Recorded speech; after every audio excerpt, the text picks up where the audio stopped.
The silence before the storm. The silence before the storm. The Grand Monarch Hotel stood like a cathedral of wealth on Chicago's magnificent mile, its crystal chandeliers casting fractured rainbows across marble floors that had witnessed generations of power brokers sealing deals over aged scotch and imported caviar. On this particular evening in late October, the silence that descended upon the celestial dining room was so profound that the soft clink of ice settling in water glasses sounded like gunshots. Marcus Whitfield III had made a terrible mistake bringing his son here tonight. He realized this the moment 9-year-old Benjamin pushed back from their corner table and began making his way toward the small platform where a jazz trio had just finished their second set. Benjamin's gait was unsteady, his left leg dragging slightly from the cerebral palsy that had shaped every moment of his young life. The custom leg brace his mother had insisted on before the divorce, before she had moved to London with her yoga instructor, gleamed under the chandelier light, a chrome reminder of everything that made his son different. "Sir." The voice belonged to Harrison Pembroke, the restaurant's legendary maitre d', a man whose family had held the position for 3 generations. His tone carried the precise mixture of deference and authority that only old money truly understood. "Perhaps your son would be more comfortable remaining at your table. The musicians are taking a brief intermission." Marcus felt the familiar heat of shame crawling up his neck. Around him, the gentle murmur of conversation had ceased entirely. He could feel the weight of 100 gazes: hedge fund managers, corporate attorneys, society wives whose jewelry alone could feed a small nation for a year. They were all watching, judging, cataloging this moment for future retelling at country clubs and charity galas. "Benjamin," Marcus called, his voice sharper than he intended. "Come back here." But Benjamin wasn't listening. His attention had locked onto someone near the service entrance. Marcus followed his son's gaze and felt his heart perform a complicated maneuver in his chest. Her name, he would later learn, was Grace Okonkwo. She was 28 years old, had emigrated from Nigeria at 16, had worked her way through Northwestern University while holding down 3 jobs, and had spent the last 4 years as a server at the Grand Monarch while pursuing her doctorate in child psychology. None of this Marcus knew in that moment.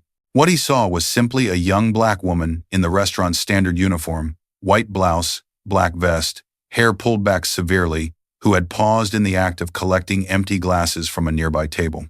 What he saw was the way she was looking at his son, not with the pity or discomfort he had grown accustomed to seeing, but with something else entirely. Recognition, understanding, respect. Benjamin had reached the edge of the platform where the musicians' instruments waited silently. His small hand reached up toward the microphone stand, his fingers grazing the cool metal. "I want to sing," he announced to no one in particular, his voice carrying clearly in the unnatural silence. "Mama used to let me sing." Before she went away, the temperature in the room seemed to drop several degrees. Marcus stood abruptly, his chair scraping against the marble floor, with a sound that made several nearby diners wince. "Benjamin, that's enough. We're leaving." "But Papa, now." The word came out with the same commanding tone Marcus used in boardrooms, the voice that had built Whitfield Capital Partners into a $14 billion empire. It was a voice that brooked no argument, that had reduced seasoned executives to stammering apologies, that had never once failed to achieve immediate compliance.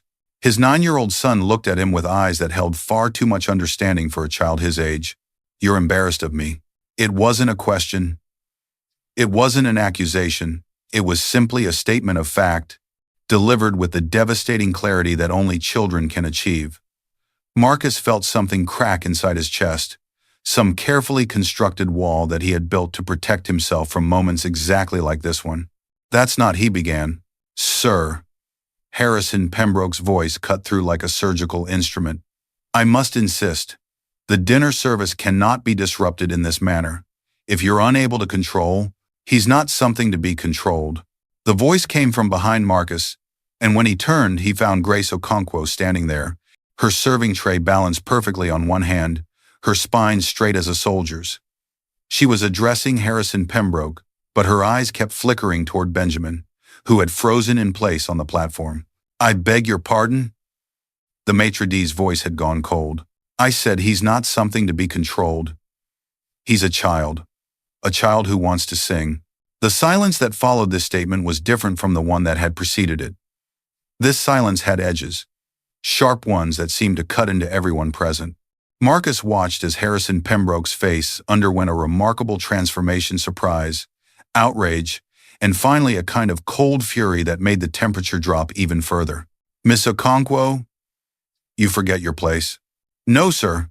Grace's voice remained steady. "I know exactly where my place is. It's wherever someone needs someone to see them, really see them."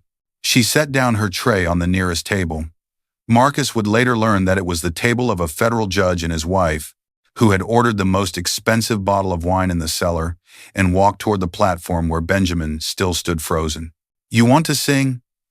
she asked him, kneeling down so that they were eye to eye. "What song?" Benjamin's lower lip was trembling, but something in Grace's presence seemed to steady him. "Mama used to sing, 'You Are My Sunshine.' She sang it to me every night before bed." Before. He didn't finish the sentence. He didn't need to. "I know that song," Grace said. "My grandmother used to sing it to me too, back in Lagos. Different words, but the same melody. Did you know that song has traveled all around the world? It belongs to everyone who needs a little sunshine." "Miss Okonkwo," Harrison Pembroke's voice had risen to a dangerous pitch. "You will step away from the customer's son immediately, or I will have security escort you from the premises." Grace didn't move. Instead, she looked up at Benjamin with a question in her eyes. "Do you still want to sing?" Benjamin nodded. And then Grace Okonkwo did something that would set in motion a chain of events that would eventually touch thousands of lives, generate headlines and publications from The Wall Street Journal to Psychology Today, and fundamentally transform the understanding of what it means to see the potential in those whom society has deemed lesser. She began to hum. The melody was soft at first, barely audible above the horrified gasps of the nearest diners. But it grew, filling the space between the tables and the chandeliers, wrapping around the frozen figures like a warm blanket. And then Benjamin's voice joined hers, thin and trembling at first, but growing stronger with each word. "You are my sunshine, my only sunshine."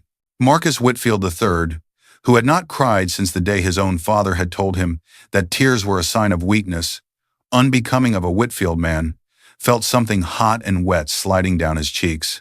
He watched his son, his brilliant, complicated, misunderstood son, singing in front of Chicago's most powerful citizens, his voice cracking on the high notes, but never faltering, never stopping.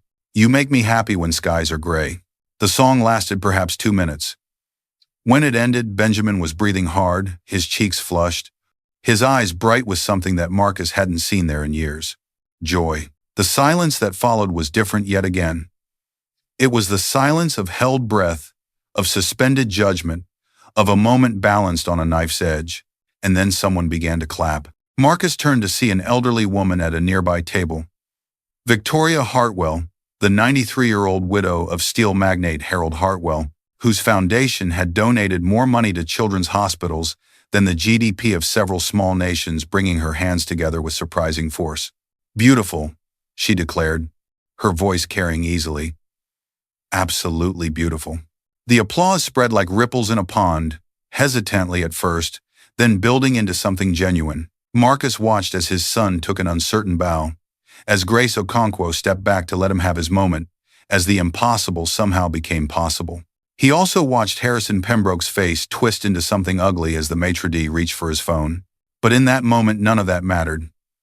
What mattered was the smile on Benjamin's face, a smile that Marcus realized he had been afraid he would never see again. What Marcus didn't know then, couldn't possibly have anticipated, was that this single moment would be the first domino in a cascade that would strip away everything he thought he knew about success, about worth, about what it truly meant to be a father. The music had stopped, but something else had just begun. Later that night, after Benjamin had fallen asleep in the town car on the way home, still humming softly to himself, Marcus sat alone in his study, surrounded by the trappings of his success.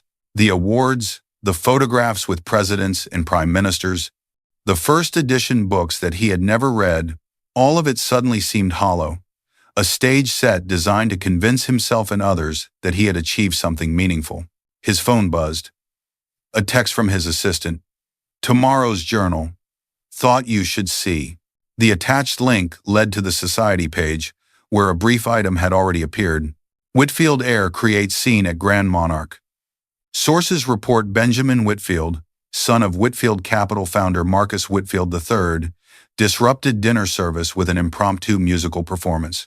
The child, who suffers from cerebral palsy, was assisted by a staff member who has since been terminated. Marcus read the word 3 times before its meaning fully registered. Grace Okonkwo, the woman who had shown his son more kindness in 5 minutes than most people had shown him in his entire life, had lost her job. Because of him. Because of his family name. Because the machine of wealth and privilege that he had spent his entire adult life building could not tolerate even a moment of genuine human connection. He thought about his son's smile. He thought about the way Grace had looked at Benjamin, had really seen him, had treated him as a complete human being rather than a defective copy of what he should have been. And for the first time in his very successful, very empty life, Marcus Whitfield III began to consider the possibility that he had been wrong about everything. The night was long, and sleep was impossible, and somewhere across the city, a young woman who had spent 4 years building a life was watching that life crumble, all because she had dared to see the sunshine in a small boy's eyes. The reckoning was coming. But first, there would be more darkness to endure. The weight of legacy. The weight of legacy. The Whitfield family had occupied the same Lakeshore Drive mansion for 4 generations, its limestone facade a monument to the particular kind of wealth that doesn't merely accumulate but multiplies, reproducing itself through carefully cultivated marriages, strategic investments, and the ruthless elimination of anything that might threaten the bloodline's ascension. Marcus had grown up in this house, had learned to walk in its endless corridors, had received his first lessons in the calculus of power in his father's wood-paneled study. Now, 3 weeks after the incident at the Grand Monarch, he sat in that same study across from his mother, Charlotte Whitfield, who had requested this meeting through her personal secretary, as if she were scheduling time with a particularly troublesome business associate. "I've reviewed the situation," Charlotte began, her voice carrying the crisp precision that had intimidated boardrooms for decades. At 74, she remained formidable, silver hair, immaculately styled, designer suit perfectly tailored, eyes that could assess and dismiss a person's worth in seconds. "And I believe we need to discuss Benjamin's future." Marcus felt his jaw tighten. Benjamin's future is not up for discussion. Everything is up for discussion when it concerns this family's reputation. Charlotte opened a leather folder that her assistant had placed before her. The Society Chronicle ran a piece last Tuesday. The Tribune's social column picked it up. "There have been inquiries from 3 of our major investors about what they're calling family stability issues. Those investors can choose their words carefully," Charlotte interrupted. "They represent over $2 billion in managed assets. That's not money you can simply dismiss because your feelings are hurt." She paused. "Let the weight of the number sink in. I've spoken with Dr. Westbrook.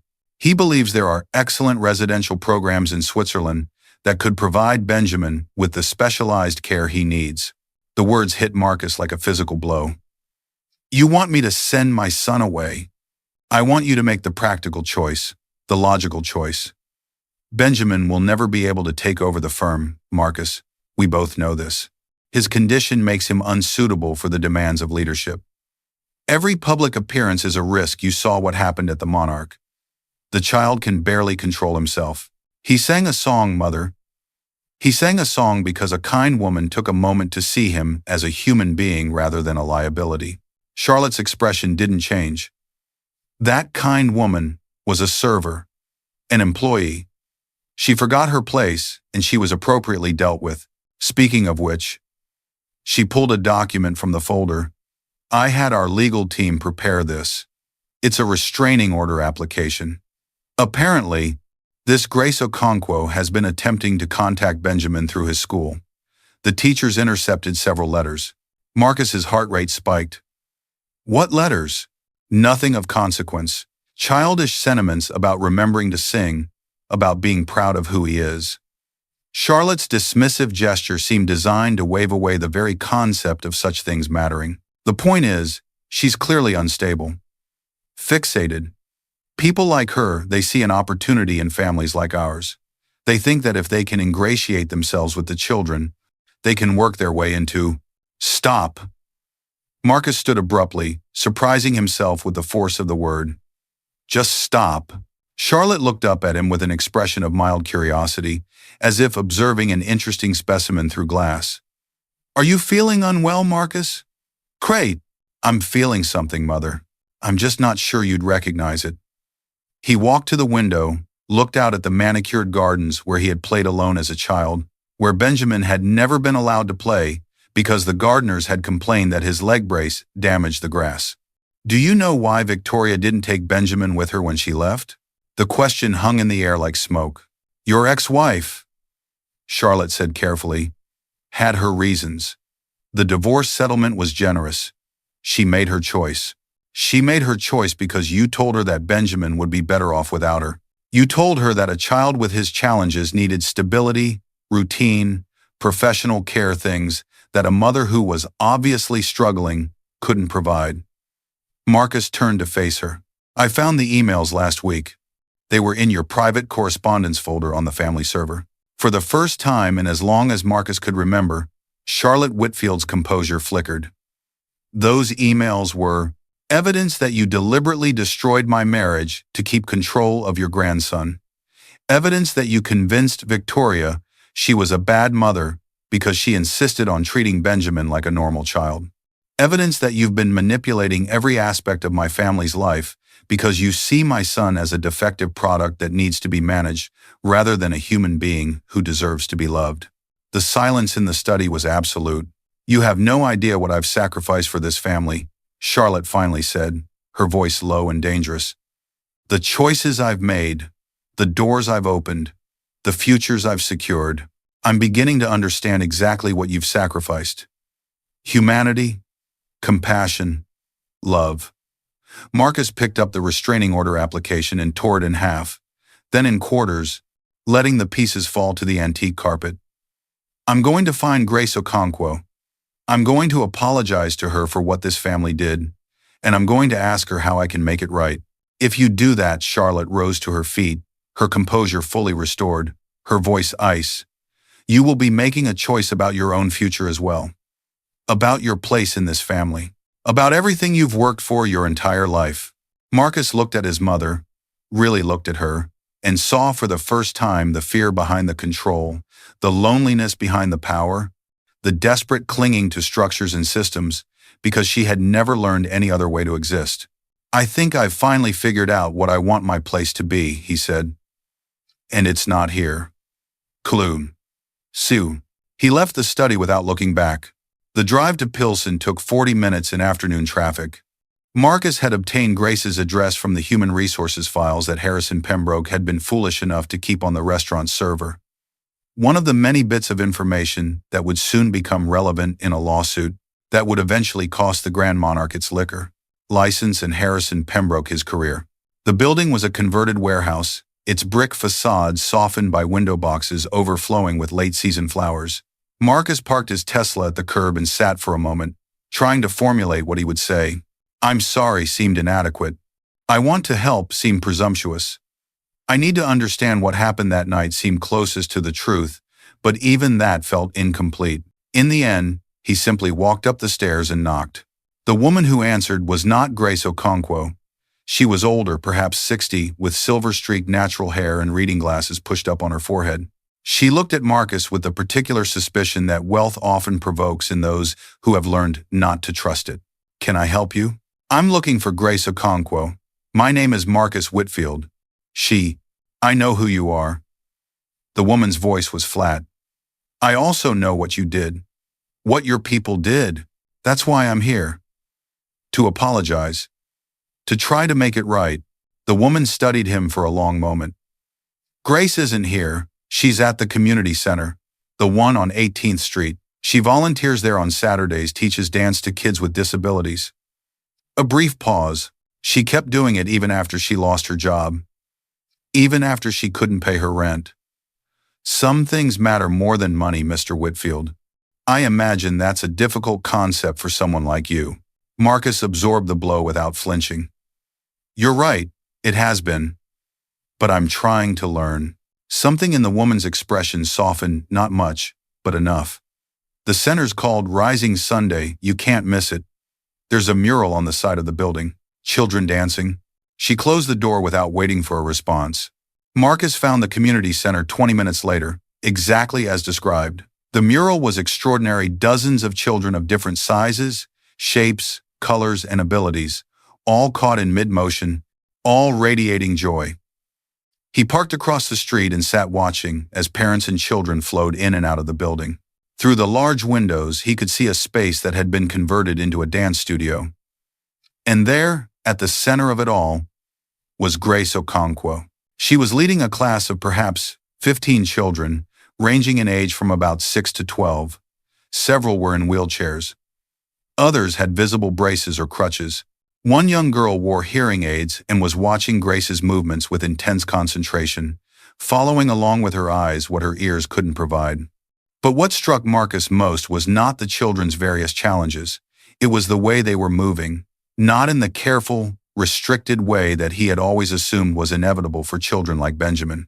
They were dancing, really dancing with abandon and joy, and an absolute disregard for what they couldn't do. Grace was dancing with them, her movements fluid and powerful, but always adjusting, always accommodating, always finding ways to include everyone. When a boy in a wheelchair struggled to turn fast enough, she smoothly incorporated his slower rotation into the choreography. When a girl with leg braces stumbled, Grace caught her hand and transformed the stumble into a graceful dip that made the girl laugh with delight. Marcus watched for nearly 30 minutes. He watched Grace high-five a boy who landed a difficult move for the first time. He watched her hold a crying girl who was frustrated with her own limitations, speaking words he couldn't hear but could somehow feel. He watched her demonstrate again and again, patient as the tide, until each child found their own version of success. And somewhere in that watching, Marcus Whitfield III, who had spent his entire life measuring success in dollars and influence and the accumulation of power, began to understand that he had never truly understood success at all. The class ended. Parents collected their children. Grace remained behind, gathering water bottles and adjusting equipment. Marcus took a deep breath and crossed the street. She looked up as he entered, and for a moment, her expression was unreadable. Then she sighed, set down the foam mat she had been rolling, and faced him directly. "I wondered when you'd come," she said. "You knew I would?" "No, but I hoped." She gestured to a folding chair near the window. "Sit. I imagine you have questions." Marcus sat. "I have more than questions. I have apologies. I have regrets. I have—" He paused, searching for words that seemed hopelessly inadequate. "I have a son who hasn't stopped talking about you.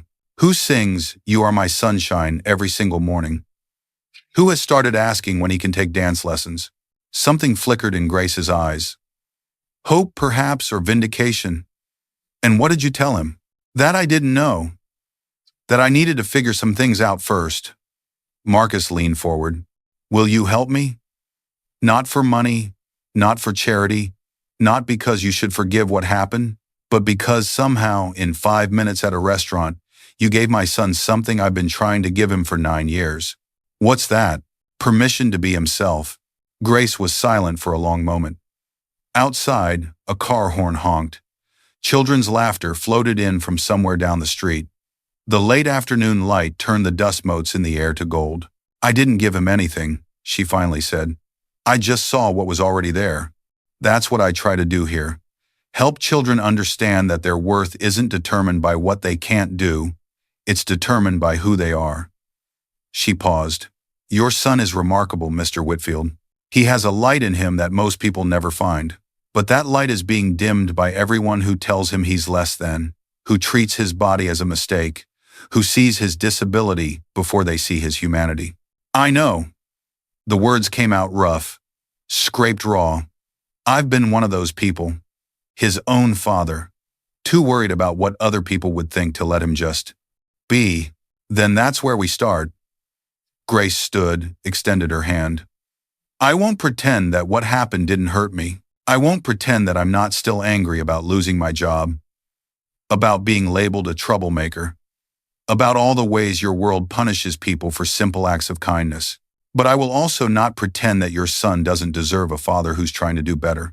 Marcus took her hand, felt the strength in her grip, the calluses from work, the steadiness that seemed to flow through her like a current. "Thank you," he said. "Don't thank me yet. This is going to be the hardest thing you've ever done. Easier to build $1 billion company than to rebuild a child's faith in his own father." She smiled slightly.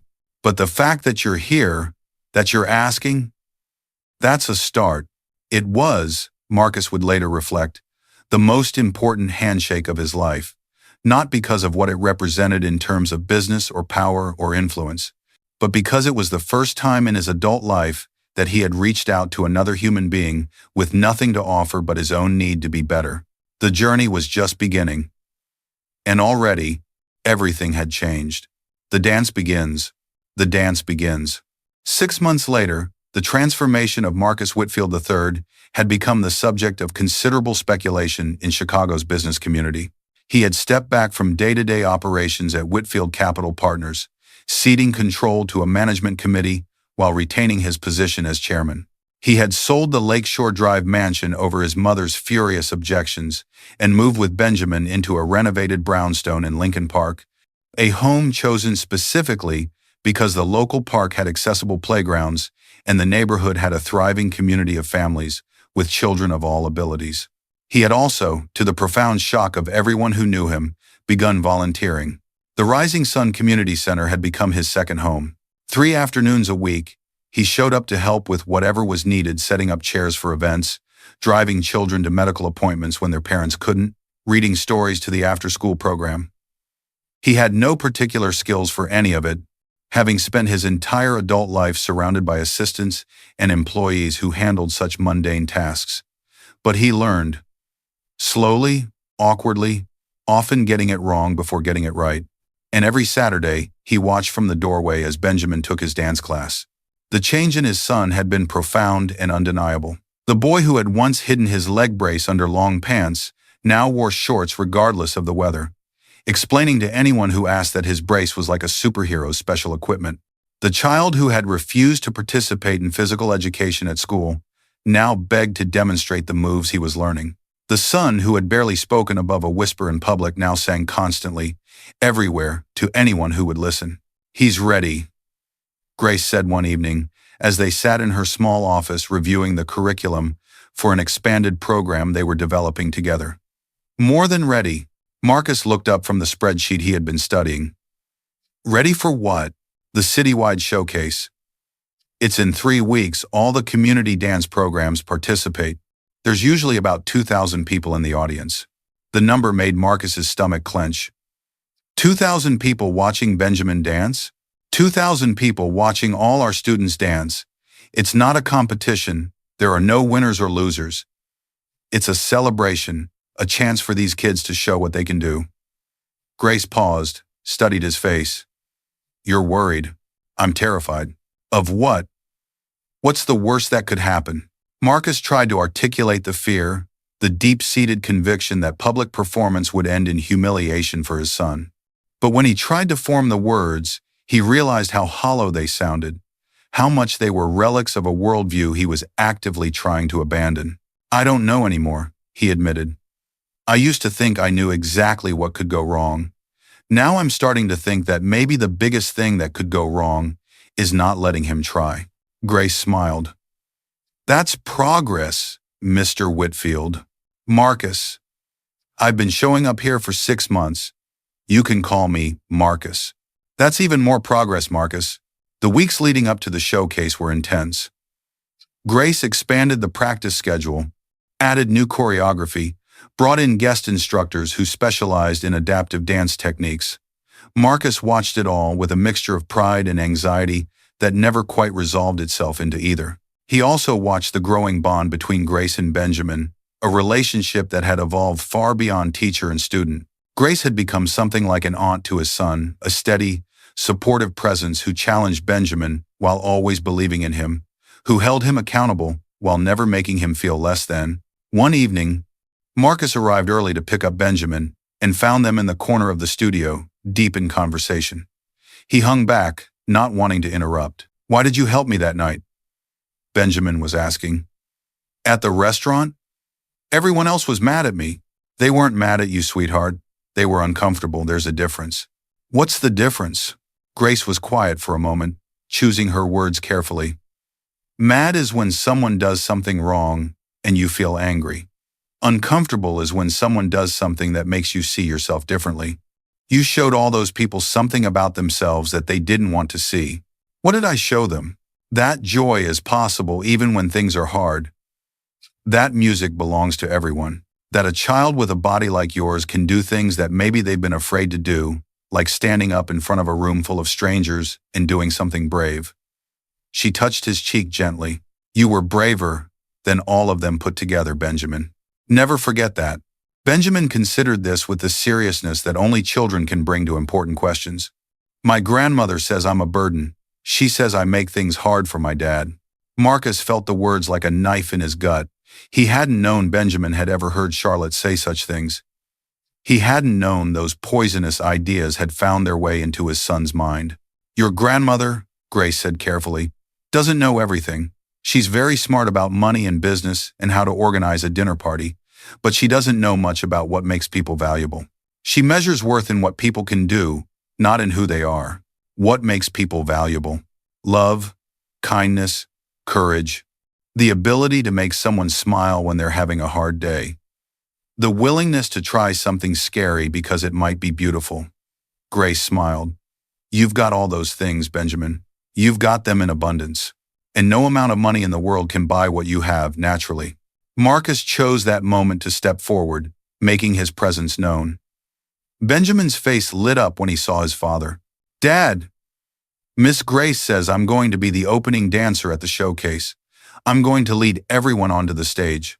Marcus looked at Grace, who met his gaze steadily. "It's a lot of pressure," she said.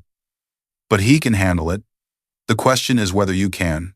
It was a challenge, Marcus understood, not to Benjamin's capabilities, but to his own fears, his own inherited assumptions about what his son could and should be. "I can handle it," he said. And for the first time in his life, saying those words, he almost believed them. The night before the showcase, Marcus couldn't sleep. He lay in his bed watching shadows move across the ceiling, trying to quiet the voice in his head that kept whispering all the ways this could go wrong. Benjamin could fall. He could freeze. He could forget the choreography. The audience could laugh, could pity, could whisper behind their hands the way they had at the Grand Monarch. Around midnight, he got up and walked to Benjamin's room. His son was sleeping peacefully, one arm thrown over his head, his breathing slow and steady. On the nightstand beside his bed was a photograph that hadn't been there a year ago. Benjamin and Grace at the community center, both of them caught mid-laugh, both of them radiating a joy that seemed to transcend the frame. Marcus stood there for a long time, watching his son sleep, and made a decision. He would not let his fear determine his son's future. He would not pass on the poison that his own parents had given him. He would show up tomorrow, and he would cheer, and he would be proud not because of what Benjamin did or didn't do, but because of who Benjamin was. It seemed like such a small thing, such an obvious thing, but for Marcus Whitfield III, heir to a fortune built on the certainty that worth could be quantified and success could be measured, it was nothing less than a revolution. The showcase was held at the Chicago Cultural Center, in a hall that could seat 3,000 people. As Marcus walked through the ornate entrance with Benjamin beside him, he was struck by the diversity of the crowd, families of every background and economic circumstance, all there to support children from community programs across the city. No crystal chandeliers here. No whispered judgments about who belonged and who didn't. Just parents and grandparents and siblings, all sharing the same nervous anticipation. Benjamin was vibrating with excitement. He had dressed himself that morning. Black pants, a bright red shirt that Grace had given him, his leg brace polished until it gleamed. He looked, Marcus thought, like a small warrior preparing for battle. "Dad," Benjamin tugged at his hand as they made their way backstage. "What if I mess up?" Marcus knelt down so they were eye to eye. "Then you mess up, and then you keep going, Because that's what brave people do. Is that what you do when things go wrong at work? Marcus thought about all the times he had faced setbacks in his career, the deals that fell through, the investments that went sour, the betrayals by people he had trusted. He had always recovered, always found a way forward, but he had never thought of that resilience as bravery. He had thought of it as simply what was expected, what had to be done. "I'm learning," he said honestly. "You're teaching me." Benjamin's smile was like sunrise. The showcase began at 7 o'clock.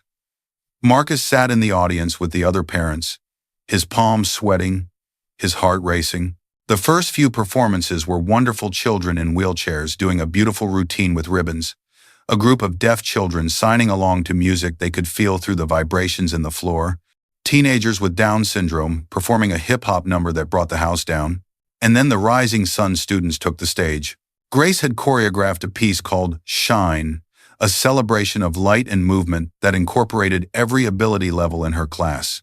The students entered from the wings, moving in patterns that somehow accommodated wheelchairs and walkers and crutches while still creating a cohesive whole. And leading them all, walking with careful steps but unmistakable purpose, was Benjamin.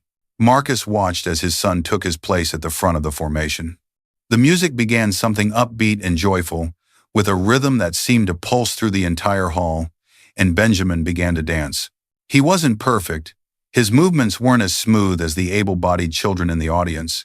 His leg brace caught the light as he turned, a visible reminder of the challenges he faced with every step. But none of that mattered. Because Benjamin was dancing with his whole heart, his whole soul, his entire being poured into every gesture, and the audience could feel it. Marcus could feel it, the joy radiating off his son in waves that seemed to wash over everyone in the room. The routine lasted 5 minutes. 5 minutes of movement and music in pure, unadulterated celebration. When it ended, when the students took their bows, the applause was thunder. Marcus was on his feet before he knew he was moving, clapping until his hands hurt, tears streaming down his face without shame or apology. Around him, other parents were doing the same, strangers united in the simple miracle of watching their children shine. Benjamin found him in the crowd afterward, pushing through the congratulations to throw himself into his father's arms. "Did you see me, Dad? Did you see me dance?" "I saw you," Marcus managed. "I saw everything. Miss Grace said you're not supposed to be embarrassed of me anymore." "Are you still embarrassed?" Marcus held his son tight, breathing in the smell of sweat and joy and the particular sweetness of childhood. "I was never embarrassed of you, Benjamin. I was embarrassed of myself, of who I was, of what I couldn't see. But I see you now. I see all of you. And I have never been more proud of anyone in my entire life." Later that night, after Benjamin had finally fallen asleep, exhausted from the excitement, Marcus sat in his living room with a glass of wine and a decision to make. The showcase had changed something fundamental in him. Watching those children, all those beautiful, brave, extraordinary children, had shown him what was possible when people were valued for who they were rather than what they could produce. It had shown him a different way of measuring worth, a different definition of success, and he knew, with the certainty that had once driven him to build an empire, that he could not go back to his old life. He could not return to Whitfield Capital Partners and pretend that the values it represented were values he still shared.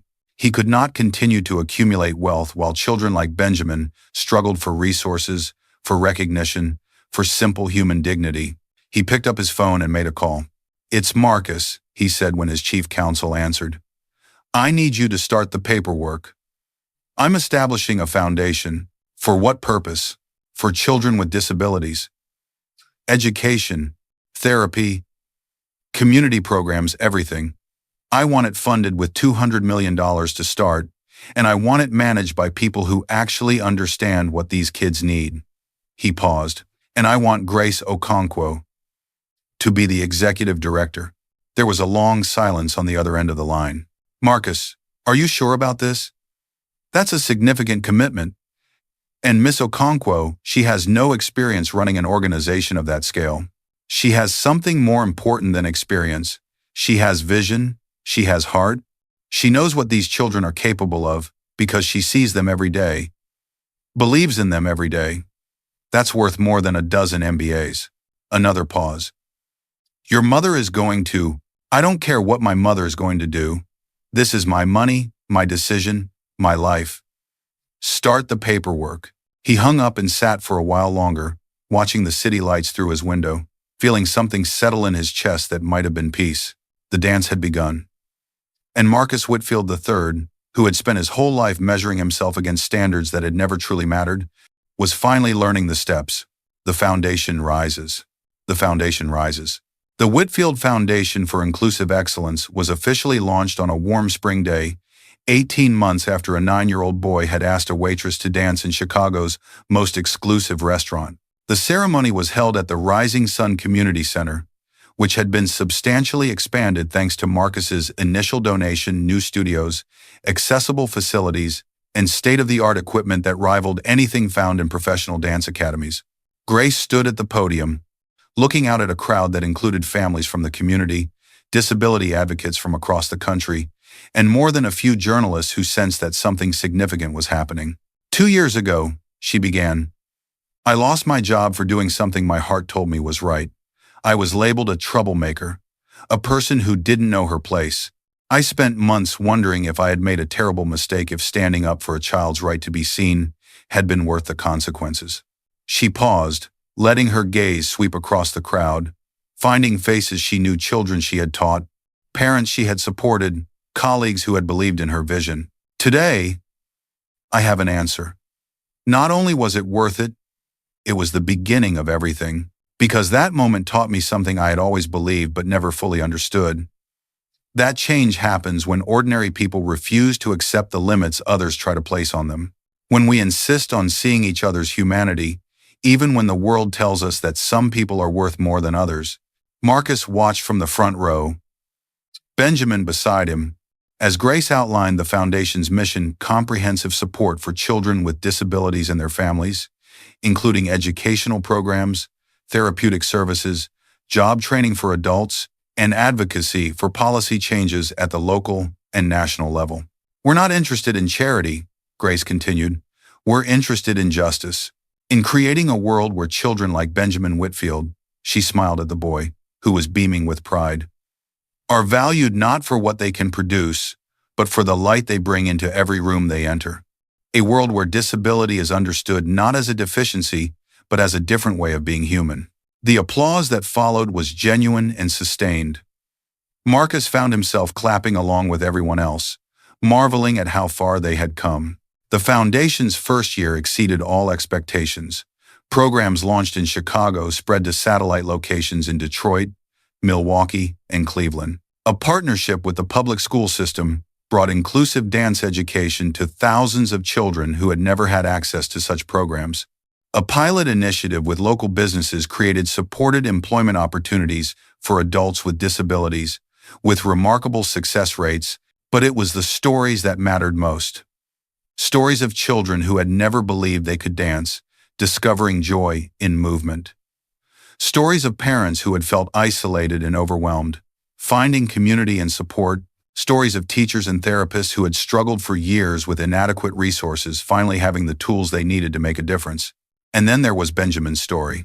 The boy who had once hidden from the world had become something of an ambassador for the Foundation. He spoke at events haltingly at first, then with increasing confidence about what it meant to be seen, to be valued, to be given a chance. His YouTube channel, started as a simple way to share his dance videos with family, had attracted over 100,000 subscribers. Parents of newly diagnosed children reached out to him, seeking hope and guidance. "I'm not special," Benjamin told one interviewer, a line that would be quoted in articles from the New York Times to Psychology Today. "I'm just someone who found people who believed in me. Everyone deserves that." Marcus watched all of this with a pride that seemed to expand daily, filling spaces inside him that he hadn't known were empty.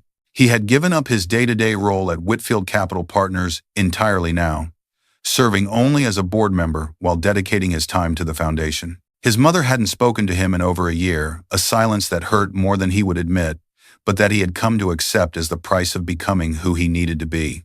And then, 14 months after the Foundation's launch, everything nearly came crashing down. The headline appeared on a Sunday morning: Whitfield Foundation accused of financial irregularities. Whistleblower claims millions misappropriated. Flynn, on actions inessable, tensindables. Marcus read the article with a growing sense of horror. Anonymous sources allege that foundation funds had been diverted to personal accounts, that vendors had been paid for services never rendered, that the entire operation was little more than a sophisticated scheme to benefit its founders. None of it was true. Marcus knew this with absolute certainty. Every dollar had been accounted for, every expenditure documented, every program thoroughly audited. But the truth, he was learning, mattered less than the narrative. The calls started immediately. Board members demanding explanations, donors threatening to withdraw support, partners reconsidering their relationships. Within 48 hours, the foundation that had taken 18 months to build was in danger of collapse. Grace arrived at Marcus's home late Sunday night, her face drawn with exhaustion and worry. "I've been through the records 3 times, she said. "There's nothing there. No irregularities, no missing money, no improper payments. Someone is lying. Someone wants to destroy us." Marcus had spent the day making calls, gathering information, trying to understand what was happening. "I have a pretty good idea who. Your mother." He nodded slowly. "She has connections to the board member who first raised concerns. She's been funding opposition research against the foundation for months. I didn't take it seriously. I thought she would eventually accept that I'd made my choice." He laughed bitterly. "I underestimated how much she hates losing. So what do? We fight. We open our books completely, not just to auditors, but to the public. We invite any journalist who wants to see our records to see them. We document every penny, every program, every child we've helped." Marcus stood, began pacing, "And we tell our story. Not just the foundation story, the whole story, how it started, why it matters, what we're really about. That means talking about what happened at the Grand Monarch, about how I lost my job, about Grace hesitated, about everything between us. Is there something between us?" The question hung in the air, charged with implications neither of them had been willing to address. They had been partners, colleagues, friends. They had built something remarkable together. But there had always been boundaries, professional, personal, born of caution and the awareness that their relationship was being watched by many eyes. "I don't know," Grace said honestly. "I've tried not to think about it. There's been so much to do, so many people depending on us, and the power imbalance. You're my employer, Marcus. Even if you don't act like it, even if you've never tried to, I know." He stopped pacing, faced her directly. "I've thought about it too. About whether what I feel is real or just gratitude. About whether pursuing something personal would undermine everything professional we've built. About whether you could ever see me as someone other than the man whose family ruined your life. You're not that man anymore. Maybe you never were. Maybe you were just trapped in a life that didn't fit who you really are. Maybe." He took a step toward her, then stopped himself. "But right now, none of that matters. What matters is saving the foundation, protecting the children and families who depend on us, and proving that what we've built is real." Grace nodded slowly. "Then that's what we do. Together." Scene. Grace nodded slowly. Together.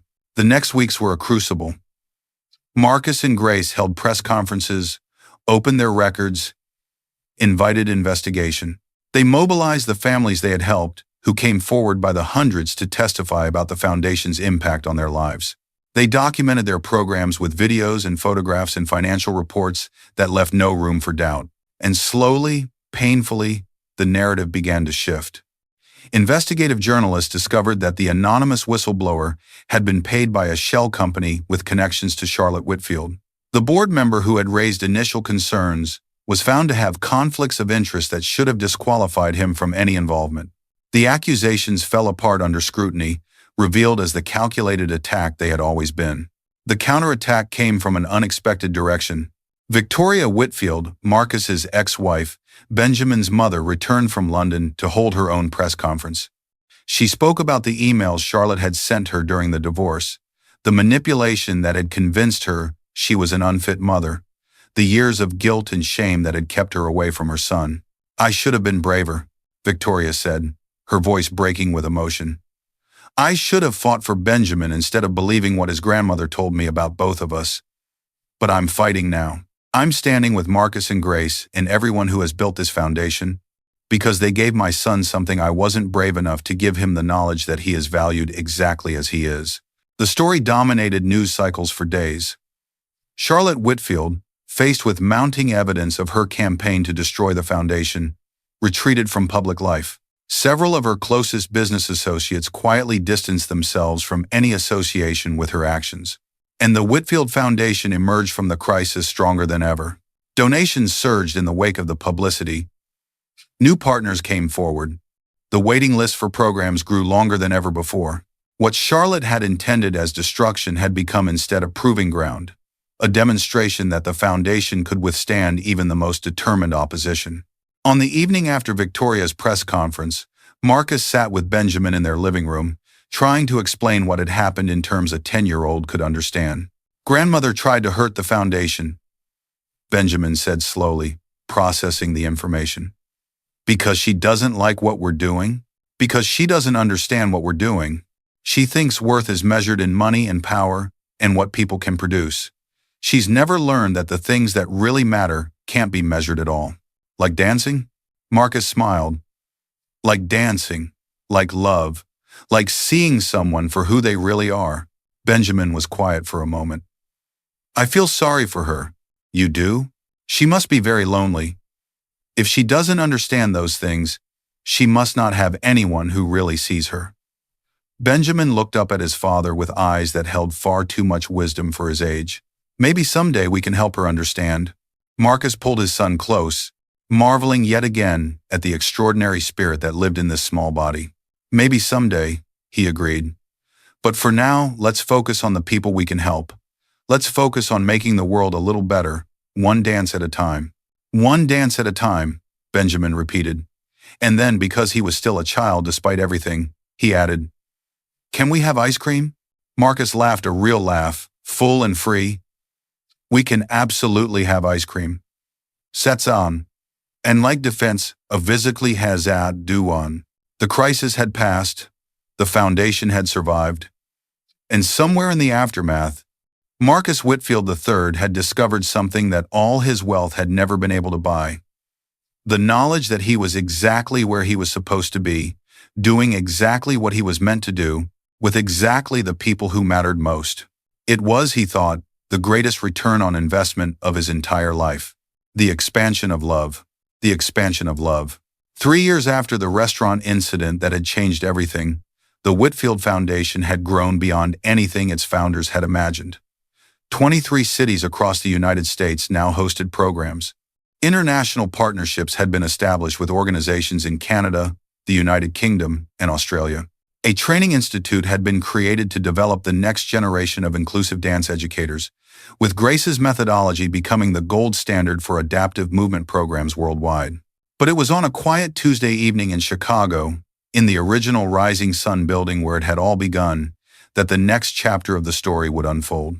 Marcus had asked Grace to meet him after the last class of the day. He had been unusually nervous all week, making vague excuses about foundation business whenever she asked what was wrong. Now, standing in the empty studio where Benjamin had first learned to dance, he felt his carefully prepared words evaporating. "You're scaring me," Grace said, half joking, half serious.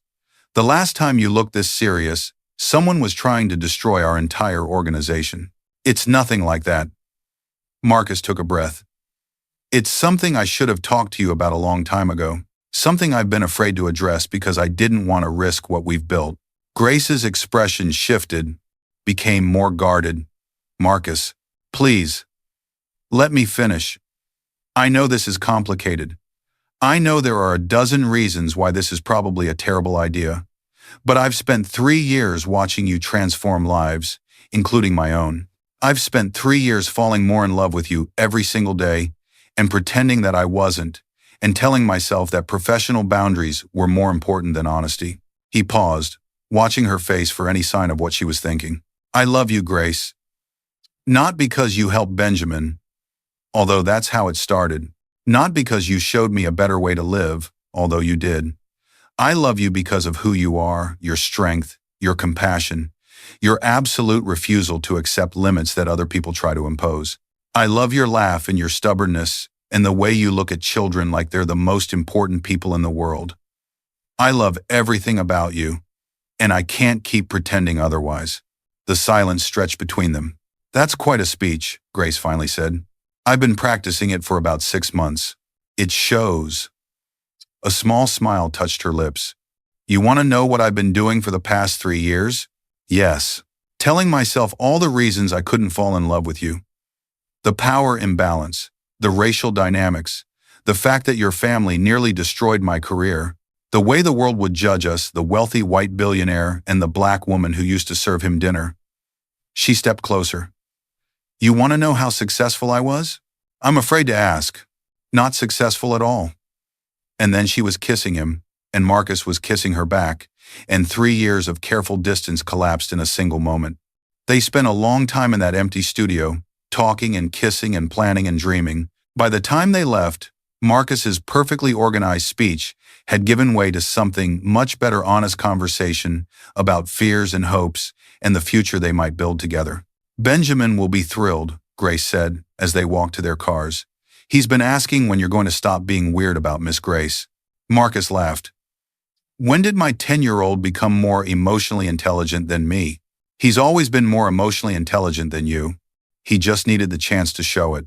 The news of their relationship spread quickly through the foundation community, mostly met with enthusiasm, occasionally with raised eyebrows, once or twice with genuine concern about potential complications.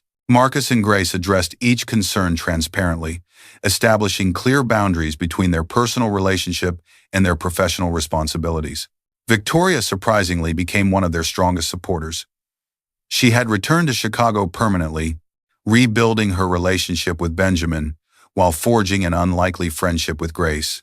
The three adults worked together to create a stable, loving environment for Benjamin, not the traditional family structure that society expected, but something more honest and more flexible. People keep asking if it's awkward, Victoria told a journalist who was writing a feature about the foundation. Being friends with my ex-husband's girlfriend, co-parenting with a woman who's become like a sister to my son. But actually, it's the healthiest any of us have ever been. We're not pretending anymore. We're not trying to fit into roles that don't suit us. We're just people who love the same child, doing our best to give him a good life. The wedding, when it came, was held at the Rising Sun Community Center, now expanded to occupy an entire city block with programs serving thousands of children and families. Benjamin was the ring bearer, walking down the aisle with the careful pride he brought to every dance performance. Victoria sat in the front row alongside Grace's family from Nigeria, who had traveled to Chicago for the celebration. Even some of the foundation's board members and major donors attended, testament to how much Marcus's world had changed since those days in the Grand Monarch. One notable absence: Charlotte Whitfield, who had declined her invitation with a formal note that somehow managed to be both apologetic and resentful. The ceremony itself was brief. Marcus and Grace had never been ones for elaborate performance, but the reception that followed was joyful and chaotic and perfect, featuring dance performances by children from all 23 program cities, linked via video so that they could celebrate together despite the distance. I never thought this was possible, Marcus said during his speech. Not the marriage, although that seemed pretty unlikely too, but everything, the foundation, the family we've built, the sense of purpose that I spent 40 years looking for in all the wrong places. He raised his glass toward Grace, toward Benjamin, toward the room full of people who had become his true community. I was blind for a very long time. Then I met someone who showed me what I was missing. Not just showed me, insisted that I open my eyes and see. And my life has never been the same. Grace's speech was characteristically direct. I married a man who was willing to change. That's rarer than you might think. Most people would rather defend their mistakes than admit them. Most people would rather protect their privilege than use it to help others. Marcus did neither. He looked at who he was, decided he didn't like what he saw, and became someone different. That's the bravest thing I've ever witnessed. And I'm honored to spend my life with him. The celebration lasted until after midnight. By the end, Benjamin was asleep in Victoria's arms, having worn himself out leading an impromptu dance party that had grown to include almost everyone present. Marcus and Grace slipped away for a few quiet moments on the balcony, overlooking the city. "So what now?" Grace asked. "Now we keep going. Keep building. Keep fighting for the kids who need someone to see them. That's a lot of work. Good thing there are two of us." He pulled her closer. "And a few thousand friends who believe in what we're doing." Below them, Chicago sparkled like a promise. Above them, stars emerged as the city's lights dimmed, and between them, something that had begun with a child's simple request, "Will you dance with me?" had grown into something vast and beautiful and transformative. The dance continued. The legacy grows. The legacy grows. 5 years after the wedding, the Whitfield Foundation had become something unprecedented. A global movement for the inclusion and celebration of people with disabilities, with programs in 47 countries and an annual budget that exceeded the GDP of several small nations. But Marcus had always insisted that the foundation's success be measured not in dollars or reach, but in lives transformed, and the lives were countless. There was Maria, a young woman with muscular dystrophy who had discovered a passion for dance through a foundation program in Sao Paulo. She was now a professional choreographer, creating works that showcased the beauty and capability of disabled dancers. There was James, a teenager from rural Mississippi whose autism had made traditional schooling impossible. A foundation-supported teacher had recognized his extraordinary musical gift, and he was now studying at Juilliard on a full scholarship. There was Aisha, a refugee from Somalia whose war injuries had left her dependent on a wheelchair. Foundation programs had helped her not only learn to dance, but also process the trauma she had experienced. She was now a counselor herself, helping other refugees find healing through movement. And there were thousands more children and adults, in cities and villages, across continents and cultures, whose lives had been touched by the simple premise that every person has value, every person has gifts, every person deserves the chance to shine. Benjamin, now 15, had become the foundation's most visible ambassador. His social media following had grown to over 2 million, and his honest, joyful posts about living with cerebral palsy had inspired countless families facing similar challenges. He had published a book, a memoir meets self-help guide called Dancing Through, that had spent several weeks on bestseller lists. But fame hadn't changed him. He still attended public school, still struggled with some subjects, still had days when his body frustrated him and his emotions overwhelmed him. Grace and Marcus had worked hard to ensure that his public role didn't overshadow his private development, that he remained, first and foremost, a teenager finding his way in the world. "I'm worried about college," Benjamin confessed one evening, sitting with his parents in their living room. "Everyone expects me to do something amazing, be a disability rights lawyer, or a professional dancer, or start my own foundation. But what if I just want to be normal?" Grace smiled. "Define normal." "I don't know. Go to college, figure out what I like, maybe make some mistakes, not have everyone watching to see what the Whitfield Foundation kid does next." Marcus nodded slowly. "You know what's funny? I felt exactly the same way when I was your age. Everyone expected me to take over the family business, to be this titan of finance, and I spent years trying to be that person, even though it never felt right. What changed? You did. That night at the restaurant, when you asked Grace to dance, you showed me that there was another way to live, a way that valued people over profits, connection over competition." He reached out, squeezed his son's shoulder. "Whatever you want to do with your life, Benjamin, we'll support you. If that means being a lawyer or a dancer or a foundation leader, great. If it means being an accountant in a small town where nobody knows your name, that's great too. What matters is that it's your choice, based on what brings you joy." "Your father's right," Grace added. "We didn't build this foundation so you would feel obligated to continue it. We built it because children like you deserve better than what the world was offering. But you've already given more to this cause than anyone could reasonably ask. Whatever you do next, you've earned the right to do it freely." Benjamin was quiet for a long moment.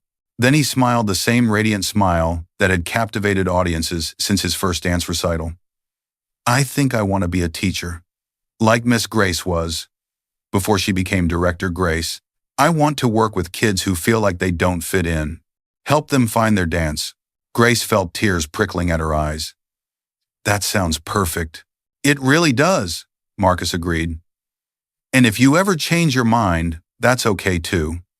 Life isn't a straight line. It's more like a dance. You try different moves, see what works, adapt when things change. Dad, Benjamin's tone was patiently exasperated. You really need to stop making dance metaphors for everything. Never. Dance metaphors are my brand now. The laughter that filled the room was the sound of family complicated, imperfect, but bound by something stronger than blood or tradition or expectation. Bound by choice. 2 years later, Charlotte Whitfield died. The news reached Marcus through a lawyer's phone call, formal, impersonal, exactly as his mother would have wanted. The reading of the will was scheduled for the following week, and Marcus was expected to attend. He went alone, leaving Grace and Benjamin at home. Some things needed to be faced by oneself.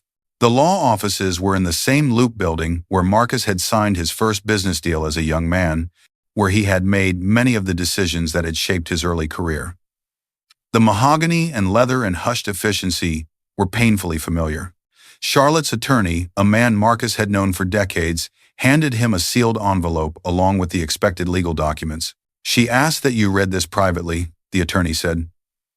Before the formal proceedings, Marcus took the envelope and walked to a small conference room where he could be alone. The paper inside was covered in his mother's precise handwriting, shakier than he remembered, evidence of the illness that had claimed her in the end. My dear Marcus, the letter began, if you're reading this, I am gone, and I have run out of time for the conversation I should have had with you years ago. I want to begin by saying that I was wrong. Not about everything. I still believe that discipline and excellence have their place, that standards matter, that success is worth pursuing. But I was wrong about what success means. I was wrong about your son, and I was most wrong about you. When you walked away from Whitfield Capital Partners, when you began building your foundation, I told myself you had lost your mind. That this woman, Grace, had manipulated you, that your judgment had been compromised by sentiment. It was easier to believe that than to consider the possibility that you had simply become a better person than I was. But I have watched.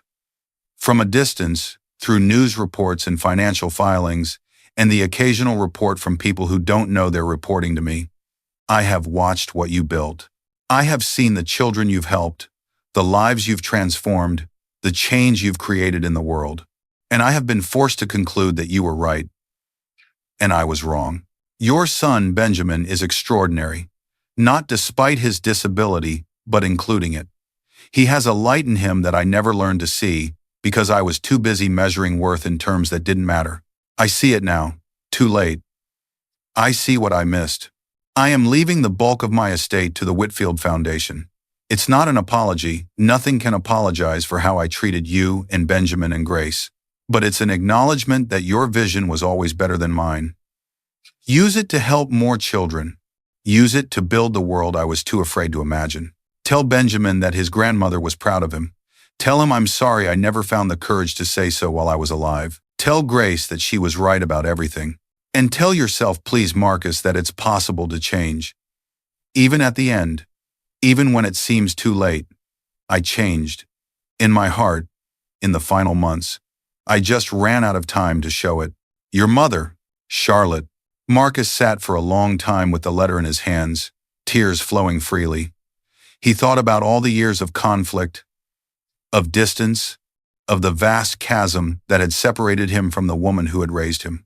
He thought about what might have been if she had found this wisdom earlier, if they had been able to build a relationship based on love rather than expectations. But mostly he thought about Grace, both the person and the concept, the unearned gift, the second chance, the possibility of redemption, even for those who seemed beyond reach. He folded the letter carefully and put it in his pocket. Then he returned to the conference room, signed the necessary documents, and began the process of integrating his mother's estate into the foundation she had once tried to destroy. Charlotte Whitfield's final gift would go toward building a new training center where educators from around the world would learn to see the potential in children society had overlooked. They would call it the Charlotte Whitfield Institute for Inclusive Excellence. It was not forgiveness exactly. It was something more complicated and more truthful. Acknowledgement that people are never just one thing. That even those who hurt us can grow and change. That holding space for redemption, even posthumous redemption, is perhaps the highest form of love. Marcus drove home through streets that seemed both familiar and strange, thinking about endings and beginnings, about the way the past shapes us without having to determine us. When he walked through the door, Grace and Benjamin were in the kitchen, laughing about something on Benjamin's phone. "How was it?" Grace asked, her expression shifting to concern as she saw his face. "Complicated," Marcus said. "Sad, but also," he searched for the right word, "hopeful," in a strange way. He showed them the letter. They read it together, the three of them, and when they were done, they sat in silence for a while. "I'm glad she changed," Benjamin finally said. "Even if it was too late for us to see it, it's never too late," Grace said softly. "That's the whole point. That's what we're trying to teach every child who comes through our doors. It's never too late to be who you were meant to be." Marcus looked at his family, his wife, his son, this improbable constellation of love and purpose that had grown from a single moment in a restaurant, and felt something settle in his chest. "She was right, you know," he said. "About what?" "About you being right about everything." Grace laughed and threw a dish towel at him. "Don't think flattery will get you out of helping with dinner. I wouldn't dream of it." The evening unfolded like so many others: dinner, conversation, Benjamin's latest dance video, plans for the Foundation's upcoming expansion into Central America. Ordinary moments in an extraordinary life. But Marcus found himself thinking, as he washed dishes while Grace dried, about the strange journey that had brought them here, how easily it could have gone differently. How one small act of courage, a waitress kneeling down to meet a child's eyes, had changed everything. "What are you thinking about?" Grace asked. "That night at the Monarch. How different things would be if you had just walked away." "I thought about it," Grace admitted, "for about half a second. But then I looked at Benjamin, and I saw what everyone else was refusing to see. His hope, his joy, his desperate need for someone to say yes." She smiled. "I've never been very good at saying no to hope. Thank God for that." "Thank God for that," she agreed. Outside, the sun was setting over Chicago, painting the sky in shades of gold and rose. Inside, the dishes were clean, and the family was together. And somewhere in the world, thousands of children were dancing because two people had been brave enough to take a chance. The story continued. It always does. The circle completes. The circle completes. 20 years after the night that changed everything, Marcus Whitfield stood at the back of a crowded ballroom, watching the scene unfold with tears streaming unashamedly down his face. His son was getting married. Benjamin, now 30 years old, had grown into a remarkable man. He had earned his teaching degree, as he had always planned, and had spent several years working in foundation programs around the world. He had written 2 more books, both focused on helping parents of children with disabilities see their kids' potential rather than their limitations. He had become, in his quiet way, one of the most influential disability rights advocates of his generation. And now he was marrying Sophia Chen, a pediatric physical therapist he had met while teaching dance to children in a foundation program in Shanghai. Sophia had her own story of overcoming, raised in poverty by a single mother. She had earned her way to an education through talent and determination. She and Benjamin had recognized something kindred in each other immediately. A shared understanding that struggle could be transformed into strength. Grace stood beside Marcus, her silver-streaked hair elegantly styled, her face showing the graceful lines of age and wisdom. At 60, she remained as formidable as ever, still running the foundation day to day, still fighting for every child who crossed her path, still refusing to accept limits that others tried to impose.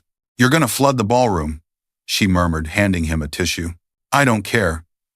Marcus wiped his eyes without making any real effort to stop crying. "My son is getting married. I'm allowed to cry. You cried at his college graduation too. He was the first person in our family to earn a degree in something other than business or law. That was worth crying about. And his dance recital? He did a solo performance in a wheelchair after his surgery. Everyone cried. Grace laughed and leaned into him. Fair point. The ceremony was beautiful in its simplicity. Benjamin and Sophia had written their own vows, both of them speaking honestly about their fears and hopes, their gratitude for finding each other, their commitment to building a life together that would help others as they had been helped. When Benjamin's turn came to speak, he turned not toward his bride but toward the audience. "Before I say my vows," he said, "I need to thank some people. My mother, Victoria." He found her in the crowd, still beautiful at 60, tears streaming down her face, who was brave enough to come back when she could have stayed away, who fought to rebuild our relationship when it would have been easier to give up, who showed me that it's never too late to choose love. Victoria nodded, unable to speak. "My father, Marcus," Benjamin's voice cracked slightly, "who learned to see me. Not as a burden, not as a disappointment, not as something to be fixed, but as a person, a whole person, with gifts to give and dreams to chase and dance steps to master. Dad, you taught me that change is possible, that even when someone seems set in their ways, they can choose to become someone better. That lesson has been more valuable than any inheritance you could have given me." Marcus was openly sobbing now, and he didn't care who saw. "And my stepmother, Grace." Benjamin smiled at her, the same brilliant smile that had captivated audiences since childhood, who started all of this by saying yes. Yes to a dance. Yes to possibility. Yes to seeing a kid that everyone else wanted to ignore. "Grace, you've spent 20 years teaching me that every person has value, that every person has something to offer, that every person deserves to be seen. I wouldn't be standing here without you." Grace pressed her hand to her heart, tears flowing freely. "You three gave me something that not every child receives," Benjamin continued. "You gave me the knowledge that I was enough, that I didn't have to be fixed or improved or made more acceptable, that I could dance my own dance, walk my own path, live my own life. And because of that gift," he turned back to Sophia, "I have enough love in my heart to share with this incredible woman who has agreed to spend her life with me." The vows themselves were private, intimate words meant for Sophia alone. But when they kissed, when the assembled guests erupted in applause, when Benjamin executed a perfect dip that left his bride laughing with surprise and delight in that moment, everything that had happened over the past 20 years seemed to converge into a single point of light. The reception that followed was a celebration unlike any other. Dance performances from children in foundation programs around the world played on screens throughout the ballroom. Speeches from family and friends, many of whom had been touched by the foundation's work, honored both the couple and the movement they represented. Food from cuisines across the globe reflected the foundation's international reach. And when the music swelled for the first dance, Benjamin and Sophia took the floor alone. They danced beautifully, Sophia adjusting to Benjamin's rhythm, just as Grace had done 20 years before. Benjamin leading with the confidence that years of practice and self-acceptance had built. It wasn't technically perfect. Benjamin's legs still dragged slightly, his movements still showing the limitations of his condition. But none of that mattered. What mattered was the joy radiating from them both, the visible love that surrounded them like an aura. Halfway through the song, Benjamin signaled to the DJ. The music shifted, became the familiar opening notes of "You Are My Sunshine." Marcus heard Grace catch her breath beside him. "Oh," she whispered. He remembered. He remembered. She remembered. He remembered. Of course he remembered. It was the song that had started everything, the song he had sung in the Grand Monarch as a terrified 9-year-old. The song that had transformed from a symbol of loss into an anthem of hope. Over the years, it had become something of a foundation theme, sung by children in programs across the world, a reminder that sunshine could be found even in the darkest places. Benjamin looked toward his parents and extended his hand, the same gesture he had made 20 years ago, in a different restaurant, a different lifetime. "Mom, Dad, Grace?" They didn't hesitate. Marcus and Grace and Victoria all rose together, moving toward the dance floor where Benjamin and Sophia waited. And then they were all dancing, not in any formal way, just swaying together, arms around each other, joined in movement and music and memory. Other guests began to join them, friends from the foundation, Children who had grown up in programs Benjamin had taught, colleagues who had dedicated their careers to the movement. Soon the entire ballroom was moving. 100 people dancing to a simple song about sunshine, united by belief in the fundamental dignity of every human being. Marcus looked around at the scene, his son, his wife, his ex-wife, hundreds of people whose lives had been touched by a moment of courage 20 years ago, and felt something he could only describe as completion. Not an ending, never an ending. The foundation would continue, the movement would grow, the work would go on long after he was gone, but a completion nonetheless. A circle closed, a story that had found its way to a place of wholeness. After the reception, after the goodbyes, after Benjamin and Sophia had departed for their honeymoon, Marcus and Grace sat alone in the now empty ballroom. The caterers were cleaning up, the decorations were coming down, but neither of them was ready to leave. 20 years, Marcus said. 20 years? Grace agreed. Can you believe it? Crisis every Crisis? No, and yes. It feels like yesterday and forever ago at the same time. Grace took his hand, the same hand she had taken 2 decades ago, in an act of defiance that had changed both their lives. Any regrets? Marcus considered the question seriously. He thought about the fortune he had given away, the business empire he had abandoned, the social standing he had sacrificed. He thought about the conflict with his mother, the years of struggle to build the foundation, the attack that had nearly destroyed everything they had built. One, he finally said. What? That I waited so long to ask you that first question. That I was so trapped in my own fears and expectations that I needed a 9-year-old boy to show me what courage looked like. Grace smiled. Benjamin would say that's what children are for, to teach adults how to see. He'd be right. Marcus pulled her closer. He's usually right. He's clipped now, go in season cram. They sat in comfortable silence for a while, 2 people who had built something extraordinary together, watching the ballroom return to its ordinary state. What do you want to do now? Grace asked eventually. Right now? Go home. Have a glass of wine. Maybe watch some terrible television. I meant in general. We've accomplished what we set out to accomplish. The foundation is strong. Benjamin is thriving. The movement has grown beyond anything we imagined. What's next? Marcus thought about it. He was 73 years old. He had spent the first half of his life building things that hadn't mattered, and the second half building something that did. He had more money than he could ever spend, more influence than he had ever sought, more love than he had ever dreamed possible. I think, he said slowly, that I want to learn something new. Like what? I don't know yet, that's the point. I want to be a beginner again. To not know what I'm doing, to make mistakes, to figure things out as I go. He smiled. Maybe I'll finally learn to dance properly. All these years working with dance programs, and I still have 2 left feet.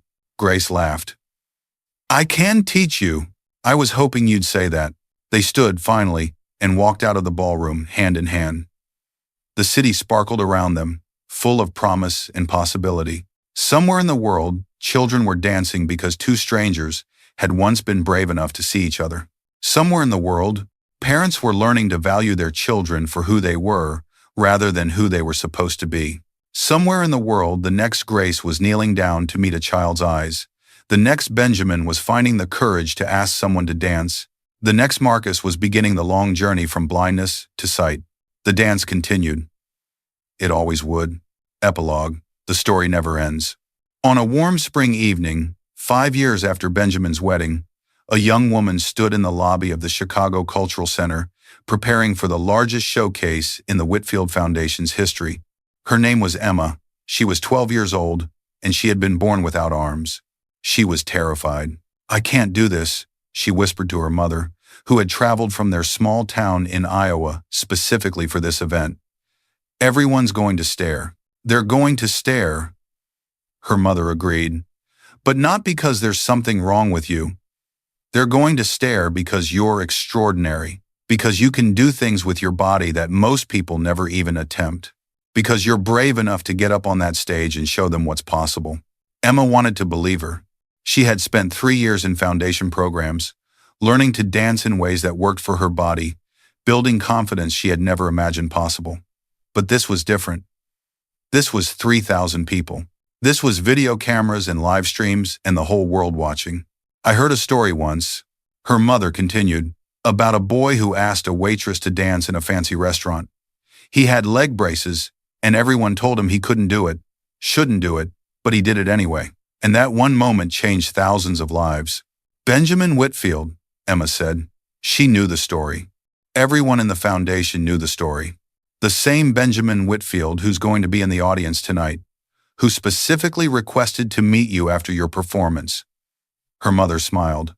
He was scared too, Emma. That night at the restaurant, he was just as scared as you are now. Maybe more. But he danced anyway. Emma thought about this. She thought about all the people who had helped her get to this moment, the teachers who had believed in her, the physical therapists who had worked with her, the other students who had become her friends and supporters. Mom. Yes. Sweetheart? I think I'm ready. The showcase began an hour later. Emma watched from backstage as program after program took the stage, children in wheelchairs, children with cognitive differences, children with sensory challenges, all of them dancing with joy and skill and absolute conviction in their own worth. And then it was her turn. She walked onto the stage alone, into the spotlight. The music began something rhythmic and powerful, chosen specifically for her piece, and Emma started to dance. She danced with her whole body, her torso, her legs, her head, her shoulders, her feet. She danced in ways that people without arms could never dance, finding movements and expressions that were uniquely hers. She told a story without words, a story about struggle and triumph, about being different and being proud, about the things that make us human. The audience watched in silence, captivated. 3,000 people holding their breath. When the music ended, when Emma stood still in the center of the stage, the silence stretched for one long moment. And then the applause began, thunderous, overwhelming, a wave of appreciation that seemed to lift her off her feet. She bowed, tears streaming down her face, and looked out at the audience. In the front row, she could see Benjamin Whitfield, now 35, applauding with everyone else. Beside him sat his wife Sophia, his father Marcus, his stepmother Grace, an entire family that had been built on the foundation of one courageous moment. Benjamin caught her eye and nodded once, a gesture of recognition from one dancer to another, one person who had been told no to another who had chosen yes. And Emma understood, in that moment, what the foundation was really about. It wasn't just programs and funding and organizational structures. It was this. A chain of courage stretching back through time, connecting everyone who had ever been brave enough to dance when the world told them they couldn't. She was part of that chain now.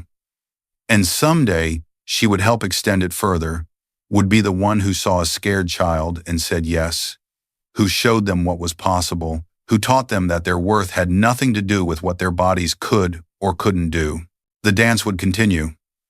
It always does. In the audience, Marcus Whitfield watched the young girl take her bow and thought about all the years that had brought them to this moment. He was 78 now, his hair completely white, his body showing the signs of age. But his heart was fuller than it had ever been. Grace squeezed his hand. Beautiful, she murmured. Yes, Marcus agreed. Beautiful. He thought about the night 25 years ago when his son had asked a waitress to dance. He thought about all the ways that moment had rippled outward, touching lives across the world, creating possibilities that had never existed before. And he understood finally what his life had been for. Not the billions he had accumulated, not the companies he had built, not the deals he had closed or the power he had wielded. This moment and all the moments like it. Children dancing because someone had seen them. Families healing because someone had reached out. A world becoming, slowly and imperfectly, a little more just, a little more compassionate, a little more willing to see the sunshine in every human soul. It wasn't everything. The work would never be complete, the mission never fully accomplished, but it was something. It was real. And sometimes, Marcus had learned, something real was worth more than all the perfect plans in the world. The showcase continued. More children danced, More stories were told, and the chain of courage grew longer, stronger, reaching into a future that none of them could fully imagine, but all of them were helping to create. Outside, the Chicago skyline gleamed against the darkening sky. Inside, the music played on. The dance continued. It always would. The end.